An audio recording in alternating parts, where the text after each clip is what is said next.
తెలంగాణలోని ప్రభుత్వ హాస్టల్స్లో వరుస ఫుడ్ పాయిజన్ ఘటనలు కలకలం రేపుతున్నాయి. వరుస ఘటనలు ప్రభుత్వానికి చెడ్డ పేరు తీసుకొస్తున్నాయి. ఇటీవలే ఆసిఫాబాద్ జిల్లాలో ఫుడ్ పాయిజన్ కారణంగా ఓ విద్యార్థిని ప్రాణాలు కోల్పోయింది. నారాయణపేట జిల్లాలోని ప్రభుత్వ హైస్కూల్లో విద్యార్థులు అస్వస్థతకు గురయ్యారు. ఈ ఘటనపై హైకోర్టు ఆగ్రహం వ్యక్తం చేసింది. విద్యార్థుల ప్రాణాలు పోతున్నా మీకు లెక్కలేదా అని విద్యాశాఖ అధికారులను ప్రశ్నించింది. అయినా ప్రభుత్వ హాస్టల్స్లో సిబ్బంది తీరు మారటం లేదు. తాజాగా వికారాబాద్ జిల్లా తాండూరు గిరిజన బాలికల హాస్టల్లో మంగళవారం డిసెంబర్ 10న ఫుడ్ పాయిజన్ అయ్యింది. ఉదయం ఉడకని కిచిడి తిని 16 మంది విద్యార్థినులు అస్వస్థతకు గురయ్యారు.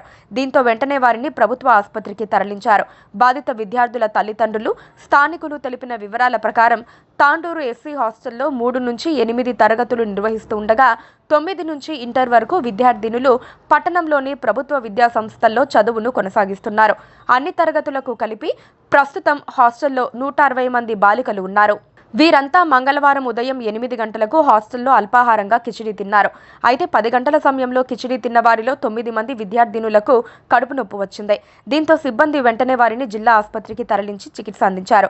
సాయంత్రం 5 గంటల సమయంలో మరో 7 విద్యార్థులకు వాంతులై కడుపు నొప్పి బారిన పడ్డారు. వీరిలో 4 మాతా శిశు సంరక్షణ కేంద్రానికి తరలించారు.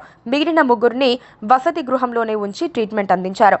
మధ్యాహ్నం 12 గంటల సమయంలో విషయం తెలుసుకున్న ఎంఆర్ఓ తారాసింగ్, మండల విద్యాధికారి వెంకటయ్య హాస్టల్కు వెళ్లి విచారించారు.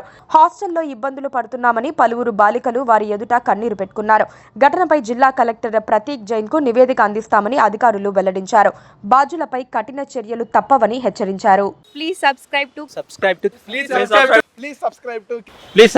KTV Telugu. KTV Telugu. KTV Telugu. KTV Telugu channel.